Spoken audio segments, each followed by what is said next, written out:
Oi pessoal, vamos iniciar mais um estudo.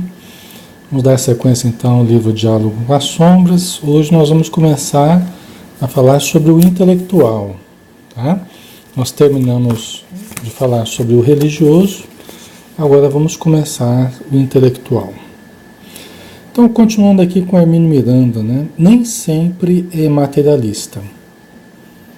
A escala cromática aqui é ampla e variada. Encontramo-los de todos os feitios, variedades e tendências.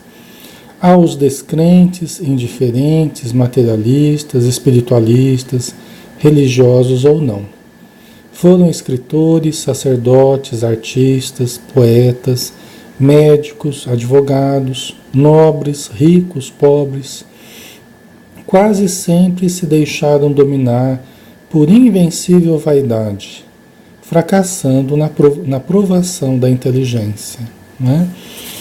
Então aqui, muito bem colocado pelo Hermínio Miranda, né, dizendo que a gente encontra os intelectuais de várias situações, né, de vários matizes aí, né? Não dá para dizer que é só religioso, não dá para dizer que é só materialista, cientista, não dá para dizer. Você vai ter intelectuais de vários tipos, com várias motivações, né?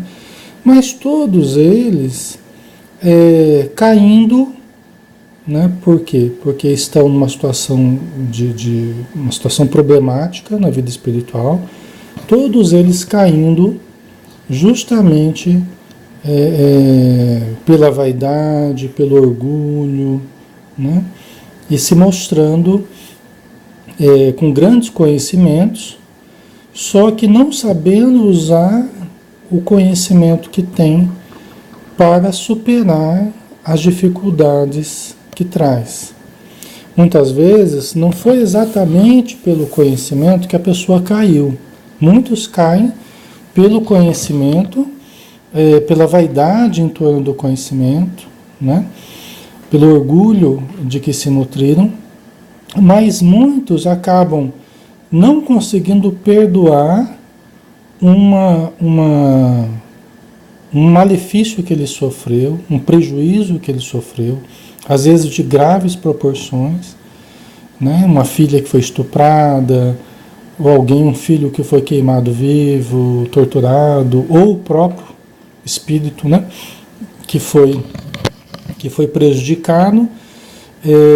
E ele não conseguiu perdoar.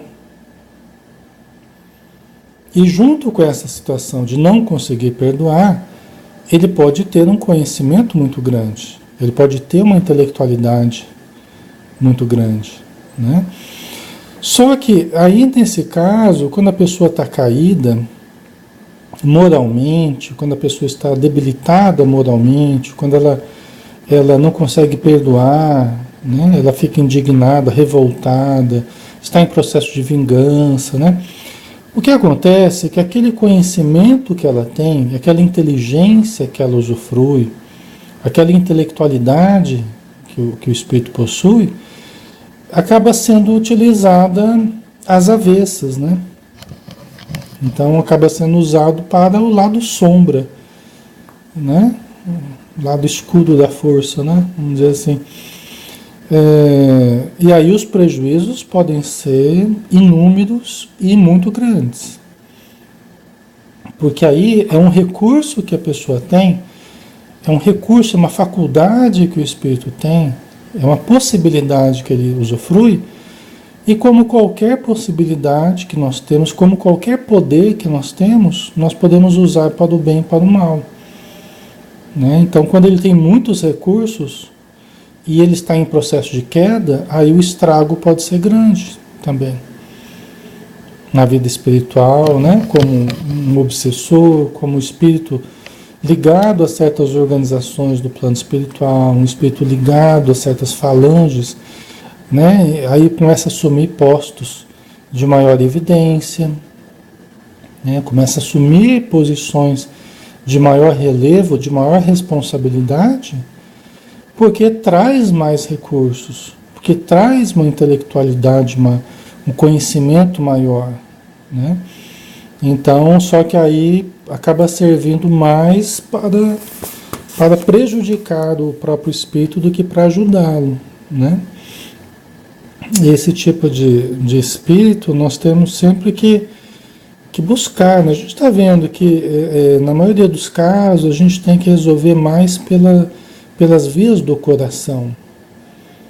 Porque esses que são muito inteligentes, eles frequentemente eles fogem do sentimento, eles fogem da emoção. Eles colocam tudo na intelectualidade. Aqui na matéria é assim também, né? Muitas vezes a pessoa se sente frágil emocionalmente, se sente frágil afetivamente, né? Aí tenta se estruturar na intelectualidade. Acaba depositando tudo na busca intelectual, nas conquistas intelectuais, naquele mecanismo que a gente fala, naquele mecanismo compensatório do ego, né? Eu tento compensar certas fragilidades, certas fraquezas que eu sinto que eu tenho intimamente, eu acabo tentando compensar intelectualmente. É sempre uma compensação, né? Um exagero na importância que a gente dá a determinada coisa, né? No caso aí a intelectualidade, né? É como se a gente dissesse, eu posso ser ruim em outras áreas, mas é nessa aqui que eu vou dominar, é nessa aqui que eu vou me estruturar, é nessa que eu vou morar, é na área intelectual, né? É aqui que eu consigo me sobrepor, é aqui que eu consigo me vingar das pessoas, é aqui que eu consigo mostrar o meu poder, tal, né? Aí acaba exagerando na dose, né? Então, no binômio cérebro/coração, no qual o homem deve buscar equilíbrio, deixaram disparar na frente um dos componentes em sacrifício do outro. É o que a gente estava falando, né? No binômio cérebro-coração, e deixou o cérebro falar muito mais alto. E às vezes se contaminando com conceitos muito equivocados. E compartilhando conceitos muito equivocados, né? O que acaba sendo um perigo, né? Acaba sendo um perigo, porque a gente acaba influenciando, prejudicando muita gente, emitindo conceitos equivocados, né?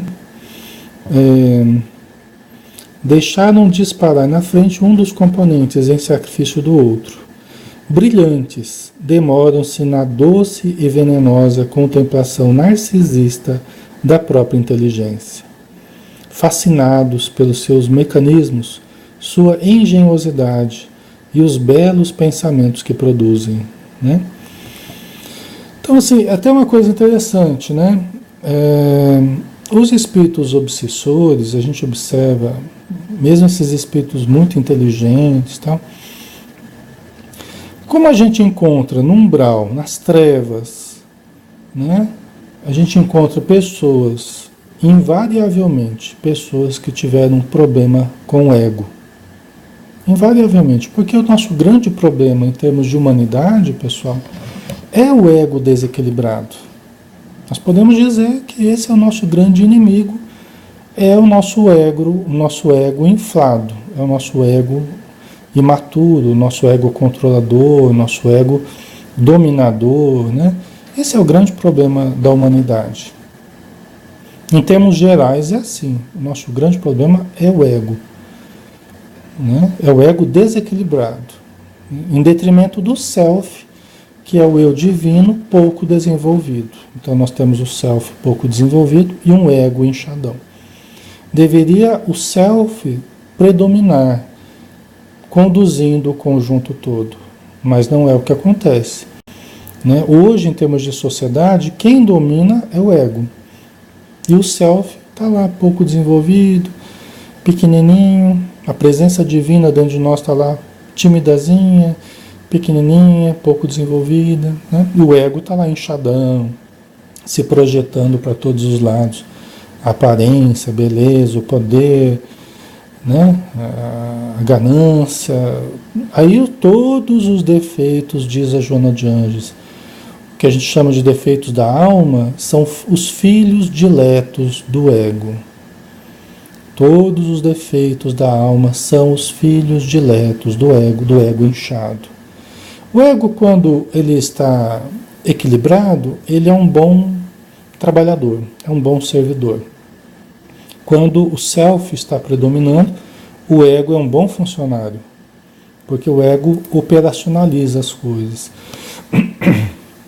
Mas quando o ego está dominando, aí é terrível. Aí é todo esse pessoal que está no umbral, nas trevas, é tudo o ego dominando. Tá?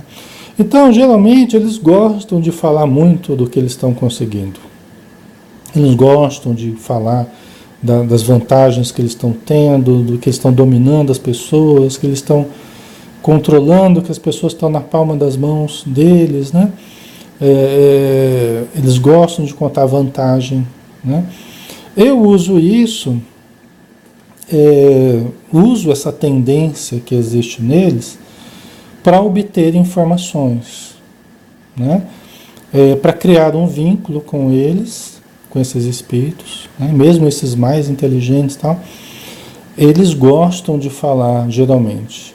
É mais difícil aquele que não fala nada, né? Aquele que absolutamente não fala, não dá informações, não dá elementos nenhum, esse é o mais difícil, né?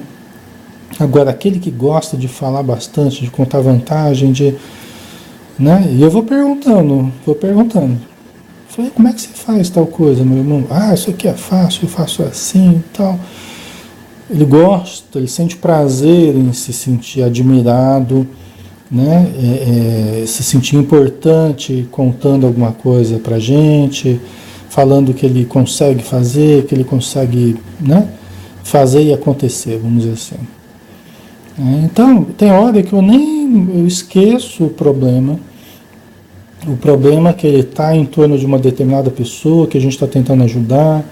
Eu esqueço muitas vezes isso aí, esqueço assim, deixo de lado, né, propositalmente, e fico ali só batendo papo com o espírito. Fico ali só dialogando com o espírito e me coloco como um aprendiz, vamos dizer assim. Olha, eu queria muito aprender com você, né, aproveitar esse momento aqui, que você me explicasse algumas coisas, né, que vocês sabem muito mais do que eu, vocês estão na vida espiritual, às vezes há séculos, às vezes há milênios, o espírito está lá, sem reencarnar, ele nem lembra a última vez que reencarnou, de tanto tempo que faz. Então imagina uma pessoa que está aí há séculos no plano espiritual, vendo um monte de coisa, participando de um monte de coisa. Imagina o conhecimento, a informação que ele traz. Então, nesse caso, quando o espírito é mais difícil, é mais complicado, você tem que ir por aquilo que ele é bom. Né? Por aquilo que ele é bom. Ele é bom na intelectualidade, mas não para você ficar contrapondo ele. Isso não é producente, isso é contraproducente, né? Não para você ficar argumentando, contrapondo ele, tá?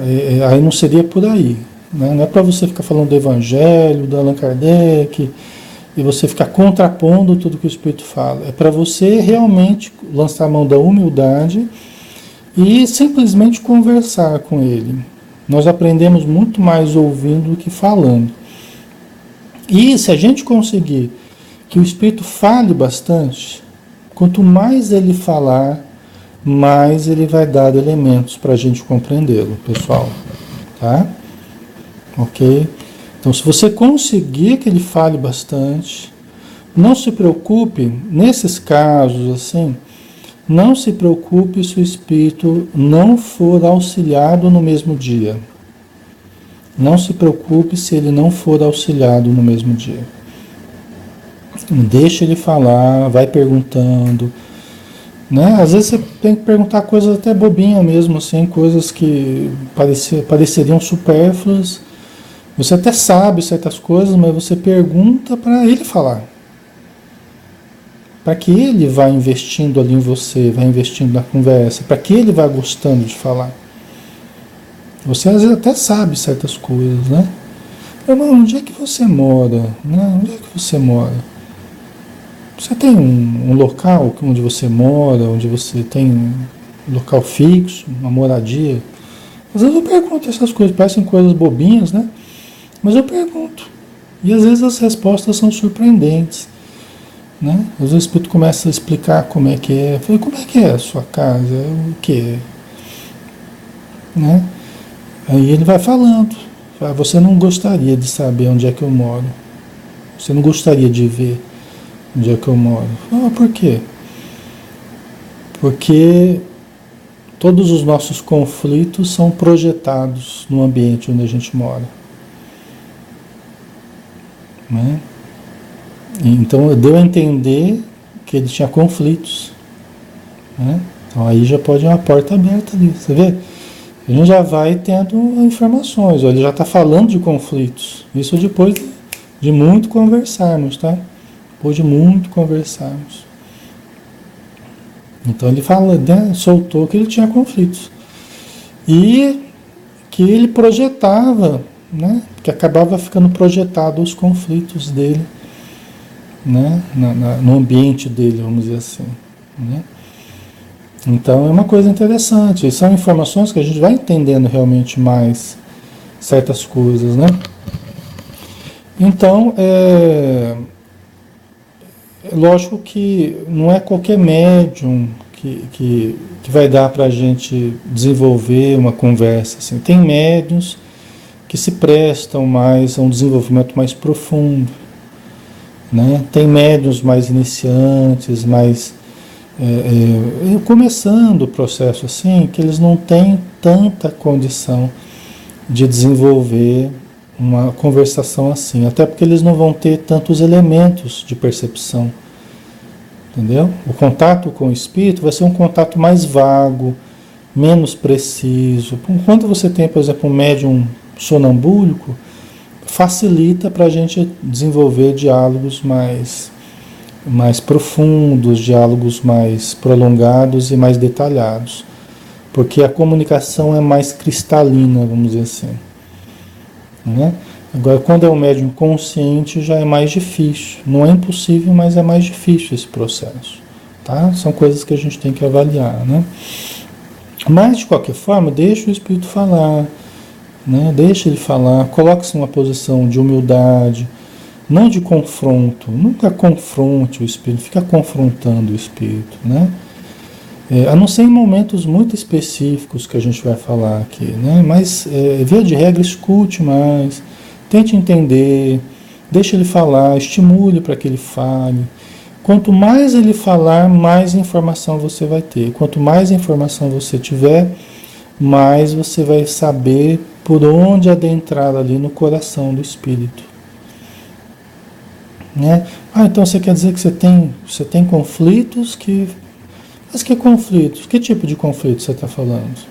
Você não pode demonstrar que você está querendo chegar naquele objetivo do coração dele. Tem que parecer como se fosse apenas uma curiosidade. Entendeu? Por quê? Porque é você tentando adentrar um sistema cheio de mecanismos de defesa. Um sistema muito astuto. Cheio de defesas. Né? Então você tem que entender que não pode dar, né, a entender assim que você quer achar um ponto fraco, que você quer adentrar o sentimento dele. Isso tem que estar subentendido para você naquilo que você está fazendo, né? Mas evitar que isso fique explícito para o espírito. Né? Ali você tem que ser apenas alguém que quer aprender, que respeita o espírito, que quer aprender, que você coloca com humildade, que quer ouvi-lo, por ouvir, né? Quer aprender porque gosta de saber, de entender a vida espiritual e tal, entendeu? Então, isso funciona mais. E às vezes você pode ter alguns dias sucessivos que você vai conversando com esse determinado espírito e cada vez aprofundando mais, porque ele vai investindo mais em você. Porque, como eles dizem, eles não têm amigos, eles têm comparsas, eles têm trocas de favores, eles não têm amigos. Então, quando você se coloca como alguém que comece a ouvi-lo, escutá-lo, sem julgamento, sem contrapor as coisas, sem ficar, né, criando essa dificuldade, o espírito, ele, há muito tempo que ele não tem isso. De conversar com alguém, simplesmente poder falar das coisas dele. Há muito tempo que ele não vive essa situação, né? Então, isso pode ser, o espírito vai testando a gente, né? Vai testando se a gente é confiável para que ele deposite mais informações, né? E se você não tiver medo e você for adentrando os conflitos dele, né? Ele pode achar que ele tem condição de falar para você uma grande dor que ele sofreu, um grande problema, mas você tem que ir continuando perguntando, você tem que ir aprofundando, né? Aí ele pode vir a falar de um grande sofrimento que ele teve, que ele morreu num hospital psiquiátrico, que ele se matou depois de muito sofrer tortura, sofrer, entendeu? Então ele pode explicar o porquê disso, né? Mas quem que te colocou lá? Né? Por que você foi parar lá, meu irmão? O que aconteceu? Tal.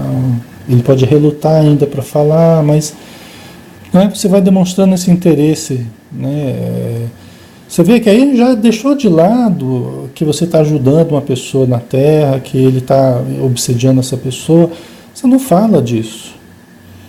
Você vai só tratar dele, conversar com ele, ajudá-lo, ouvi-lo, né? Nem falar que vai ajudá-lo, que quer ajudá-lo, né? Mas você vai ouvi-lo e já vai estar ajudando, tá? É complexo isso, né? Até para mim falar para vocês aqui, eu tenho que ir elaborando também, lembrando das coisas, né? Às vezes a gente vai só fazendo a coisa e não vai pensando no que a gente faz, né? E aqui também é uma oportunidade para mim ir organizando também aquilo que normalmente a gente só vai fazendo, né? E aí a gente vai expressando para vocês de uma forma mais linear, né? De uma forma mais organizada, para que vocês possam compreender esse método, né? Que a gente vai utilizando, tá? Ok? Então vamos mais um pouquinho aqui, né?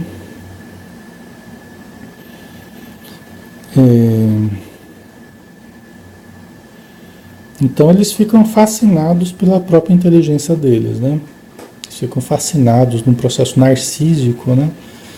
Presos à própria imagem deles, o que caracteriza a imaturidade psicológica, né?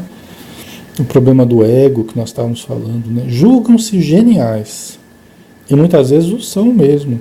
São bons argumentadores, e quando movidos para objetivos bem definidos, tornam-se verdadeiramente difíceis de serem despertados, pois se acham solidamente convencidos do poder e da força das suas próprias fantasias, suas doutrinas, seus sofismas e suas autojustificações. É verdade, né? A pessoa muito intelectualizada, tanto na Terra quanto no plano espiritual, é uma pessoa mais difícil de você ajudar. Em termos gerais, a gente observa isso. Tá? Mesmo em termos de espiritismo. Às vezes você ajudar a pessoa a lidar com a mediunidade, a pessoa, né, se desenvolver mediunicamente, a gente percebe assim uma dificuldade maior nas pessoas muito intelectualizadas. Muito cheio de teorias, já de pré-concebidas em torno da mediunidade, porque leu muitos livros sobre mediunidade, estudou muito a mediunidade e tal. Aí na prática, geralmente ela encontra mais dificuldade, porque fica com muita coisa na cabeça e não tem muito espaço para coisas novas, para uma experiência que não é bem intelectual, não é bem racional, é uma experiência muito mais intuitiva, muito mais sentimento. A pessoa muito intelectualizada, ela tende a querer controlar muito o processo. E a mediunidade, ela vai por outra via, embora seja um processo ativo também, como eu tenho falado para vocês, a gente pode querer controlar muito o processo. Entendeu? A pessoa intelectualizada, geralmente, ela quer controlar muitas coisas. fica muito com receio de certas coisas, fica, né, coloca dúvida em tudo. É difícil, pessoal. É difícil. Eu, particularmente, eu prefiro começar a trabalhar com as pessoas sem tanto conhecimento, sem tanta... Porque elas colocam menos obstáculos para as coisas, elas se permitem mais. E aí, conforme elas vão tendo na prática uma vivência, quando a informação vem, a informação já vem dentro de um contexto em que ela entende melhor, inclusive, as informações, porque ela compara com a prática que ela está tendo. Quando a pessoa tem muita teoria e não tem nada de prática, aí depois ela vai ter a prática, geralmente ela tem mais dificuldade. Porque fica meio hipertrofiado intelectualmente, né? E em termos de outras coisas que precisam para um bom desenvolvimento mediúnico, às vezes a pessoa ela tem mais dificuldade, ela não trabalhou aquilo ao longo do tempo, tá? Mas enfim, né? Tanto na matéria quanto no plano espiritual, as pessoas muito intelectualizadas, elas geralmente se armam mais. E às vezes se armam com conceitos altamente precários, altamente prejudiciais, equivocados, e que acabam funcionando como uma defesa que a pessoa se arma, justificativas que ela cria, tá? Tanto na matéria quanto no plano espiritual. São as pessoas mais difíceis, né? Por isso que os espíritos amigos, os espíritos obsessores, quando eles conseguem colocar na cabeça do necessitado que o espiritismo não presta, que o espiritismo é coisa do demônio, que o espiritismo, né, que ela não deve ir para a casa espírita, não deve trabalhar a mediunidade, quando eles conseguem introduzir certos preconceitos na mente do necessitado, fica muito mais difícil de ajudar. Vocês percebem isso, tenho certeza que vocês sentem isso na pele. Às vezes a pessoa está muito necessitada, mas ela está muito aberta à ajuda. E ela não tem esses preconceitos, essa coisa toda. Agora, a pessoa que você pega, que está lá toda armada contra o espiritismo, não quer receber passe, porque conseguiram colocar na cabeça dela que o passe não é uma coisa boa, que isso aí tudo é coisa do demônio, que isso aí é difícil. Aí é difícil. Né? Só para vocês entenderem como que as questões racionais, né, como que os conceitos eles dificultam ou facilitam. Por exemplo, só para a gente finalizar, no caso desses espíritos muito intelectualizados, aqueles que têm uma visão filosófica da vida, e na visão filosófica deles não há Deus, né? Ou se há um Deus, é um Deus que não interfere na vida, é um Deus que, né, permite que eles sigam o caminho deles. Eles vão cultivando uma doutrina, uma filosofia toda equivocada, né? E aí, quando eles têm essa visão filosófica da vida, vamos dizer assim, que eles não precisam buscar o bem, que eles não precisam reencarnar mais, que eles não precisam se melhorar. Eles vão, gente, eu converso com os espíritos e tudo isso é realidade. Tem uma classe de espíritos muito necessitadas que isso tudo é a justificativa deles. A gente é que acredita que tem que evoluir, a gente é que acredita que tem que reencarnar, a gente é que acredita que tem que estar submetido às leis divinas. Eles não precisam. Eles não acreditam nisso. Para eles a verdade é outra. Vocês entendem o nível de dificuldade? Então, esse é um intelectual muito difícil de ajudar. Só com o tempo, né, e muita conversa e tal, que você vai conseguindo, quem sabe um dia entrar pelas vias do coração, né? Nós vamos falar mais sobre isso aí depois. Hoje foi mais para introduzir o assunto, tá bom? Pessoal, um grande abraço, fiquem com Deus, tá? Vamos finalizar aqui para não ficar muito longo aí, ok? Até o próximo estudo. Até mais.